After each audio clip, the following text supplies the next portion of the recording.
Bayern Munich just pulled off one of the smartest, most disciplined wins you will see this season. Well, first of all, forget the stats you just saw there that PSG had 25 shots and Bayern Munich only had 9, because that was all in the second half. When it was 11 versus 11, Bayern Munich could have been 4 or 5 up. And it wasn't because they had the flashiest players on the pitch. It wasn't a last-minute miracle goal, and it wasn't a random stroke of luck. No, this was a game where intelligence, preparation, and chemistry won out over raw talent. And the way Bayern executed their plan, well, it might just redefine how we look at football in 2025. So today, we're going to break down exactly how Bayern did it. Why their front three, Harry Kane, Luis Diaz, and Oise, were absolutely lethal. How they adapted to a red card, and what this performance tells us about their potential this season. From the first whistle, it was clear Bayern had come prepared. And while PSG may have had more possession, possession alone doesn't win games. It's what you do with it that matters. And Bayern made every single phase count. PSG relies heavily on fluid positional play, strikers dropping into midfield to create numbers, pulling defenders out of position to exploit gaps. This can be devastating if your team isn't ready, but Bayern were not just ready, they were one step ahead. One of the key moves was simple but brilliant. A centre-back followed Dembele wherever he went, dragging him out of the heart of the game, while Bayern's midfield rotated flawlessly to fill every gap, making every forward pass a gamble for PSG. And then there was Harry Kane. Kane isn't just a striker, he's a hybrid. Part number 9, part number 10, part playmaker. He drops deep, collects the ball, pulls defenders out of position, and instantly finds runners in space. In moments, he's creating chances, and a few seconds later, he's finishing the very move he started. That dual threat makes defending him a nightmare. The result? Opportunities kept opening up. And it all came together when Luis Diaz intercepted a sloppy PSG pass to score Bayern's opening goal. A perfect example of how a well-drilled system can punish even the smallest errors, turning a moment of defensive intelligence into a goal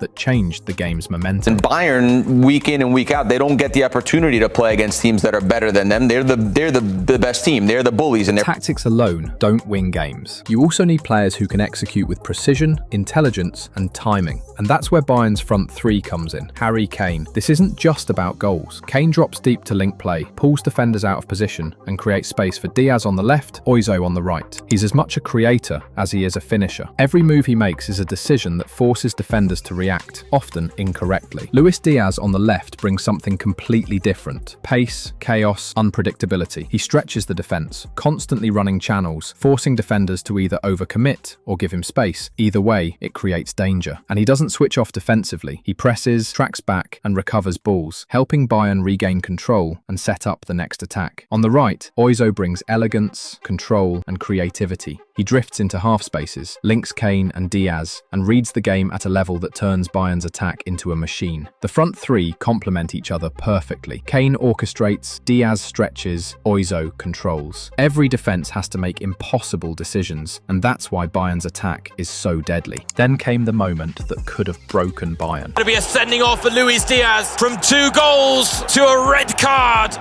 Luis Diaz was sent off. 10 men against PSG, a team known for dominating possession and creating space. But this is where preparation and tactical intelligence shine. Bayern dropped deeper, formed a back five, and focused on denying central space. PSG had the ball, but each pass was met with precise positioning, each run anticipated. And when Bayern regained possession, they counter-attacked quickly, exploiting gaps in the PSG setup. It was a game of patience, intelligence, and precision. Even a man down, Bayern's discipline ensured they weren't just surviving, they were still a threat every time the ball moved forward. This is the kind of performance that defines champions. This game highlighted why Bayern Munich is not just good, they are exceptional. First half pressing, adaptation after the red card, and the front three's perfect chemistry all combined to create a performance that was both tactical and thrilling. Kane's intelligence and finishing, Diaz's pace and aggression, Oise's control and vision, each element covers the weaknesses of the others. And the system Vincent Kompany has built ensures that all three can rotate, interchange, and create overloads in every attacking phase. Even small mistakes by PSG were punished instantly. Every player knew their role, every movement was coordinated, and every phase of play was executed with precision. That's what separates good teams from great teams. In the end, this wasn't just a win, it was a statement. Intelligence, preparation, and chemistry beat raw talent in this encounter. PSG created chances, but Bayern's structure, awareness, and the brilliance of Kane Kane, Diaz, and Oise meant they were always in control. The big question now, can Bayern maintain this level all season? If they do, there will be very few teams in Europe capable of stopping them.